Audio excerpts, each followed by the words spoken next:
વાવના ખીમાણા પાદરમાં કાચો રસ્તો ખેડૂતો માટે માથાના દુખાવા સમાન બન્યો છે। વરસાદ થતાં રસ્તા પર કાદવ કિચડનું સામ્રાજ્ય છવાઈ ગયું છે। આ પરિસ્થિતિમાં સ્થાનિકોને ભારે મુશ્કેલીઓનો સામનો કરવો પડી રહ્યો છે। નાના વાહનો રસ્તામાં જ ફસાઈ જતા ભારે હાલાકી લોકોને ભોગવવી પડી રહી છે। સ્થાનિકોએ વહેલી તકે રસ્તાનું સમારકામ કરાવવાની માંગ કરી છે, તો સમસ્યાનું નિરાકરણ નહીં આવે તો ખેડૂતોએ ઉગ્ર આંદોલનની ચીમકી પણ ઉચ્ચારી છે। અને શામણાવાથી શામણા પાદરનો રસ્તો બંધ છે। હાવ ખાડિયા પડે, ટ્રેક્ટર આડે ભલે ખાડિયા હમ ઘણી પાડે બોલો। અને આ તકલીફ છે, સરકારને રોડ કરવો જ પડશે, ભલે 2-50 ઘરે ગમે તો ફાળવે।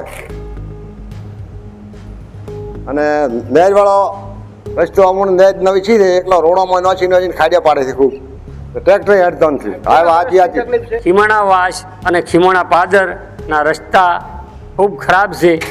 કોઈ બાળકો ભણવા જાય કહેતો નથી, બાઈ માણસ કોઈ ભારો પૂળો લઈને હેડી શકતી નથી, કોઈ ઘેડો માણસ હેડી શકતો નથી, નાનું સાધન કોઈ જાતું નથી, અને ટ્રેક્ટરમાંથી જવાનું તો કોઈનો વેત હોય ને કોઈનો ન હોય। ખૂબ ખરાબી રસ્તા છે। મહેરબાની કરી અને આ સરકારને અમે અરજ કરો છો કે અમારા રસ્તા થવા જોઈએ। અમે રસ્તાની રજૂઆત કરીએ છીએ। અહીંયા અમે ખેતરોના અંદર 100 થી 200 ઘર પરિવાર સાથે રહીએ છીએ, અને આ ચોમાસામાં ખૂબ જ વિકટ પરિસ્થિતિ થાય છે, અને એમાં ઉંમરલાયક બહેનો ડિલિવરી ટાઈમે અને છોકરાઓને સ્કૂલ જવા માટે ખૂબ જ તકલીફ પડે છે।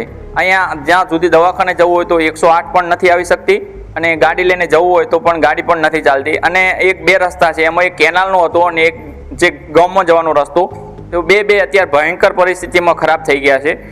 પાણી અંદર ખૂબ પાણી ભરાઈ જાય છે, એટલે જવું હોય તો દવાખાને પણ નથી જઈ શકતા અમે।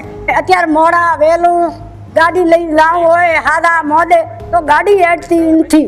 આટલું મોંઘણી કરું છું, ગાડી કેમ લઈને ઊંટલીએમ ગાલીને લઈને અહીંયાના જીચરા છું, ઘરનું માણસ છું, બાઈ માણસ મોડું થાય એટલે એને ખૂબ તકલીફ પડે છે। ગાડી ગત્તું હેડતી નથી, ફસાઈ જાય, બાઈક ટ્રેક્ટર શીખ જાય ફસાઈ જાય।